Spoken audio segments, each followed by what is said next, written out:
community has been left behind for generations because of the color of their skin. When you've been denied job after job after job because you're black or because you're brown.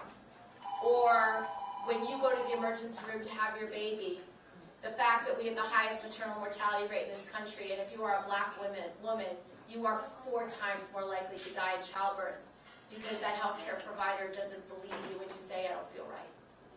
Because she doesn't value you, or he doesn't value you. So institutional racism is real. It doesn't take away your pain or your suffering. It's just a different issue. Your suffering is just as important as a black or brown person suffering, but to fix the problems that are happening in a black community, you need far more transformational efforts that are targeted for real racism that exists every day. So if your son is 15 years old and smokes pot, he smokes pot just as much as the black boy in his neighborhood and the Latino boy in his neighborhood, but that black and brown boy is 4 times more likely to be arrested. And when he's arrested, that criminal justice system might require him to pay bail, $500. That kid does not have $500. He might not be able to make bail.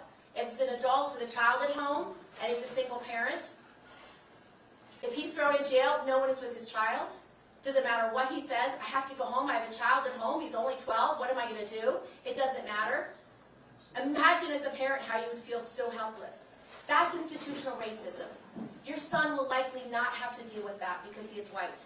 So when someone says white privilege, that's all they're talking about, is that his whiteness will mean that a police officer might give him a second chance.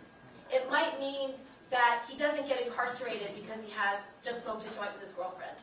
It might mean that he won't have to post bail. It means he might be able to show up to work the next day and not lose his job and not be in the cycle of poverty that never ends. That's all it is.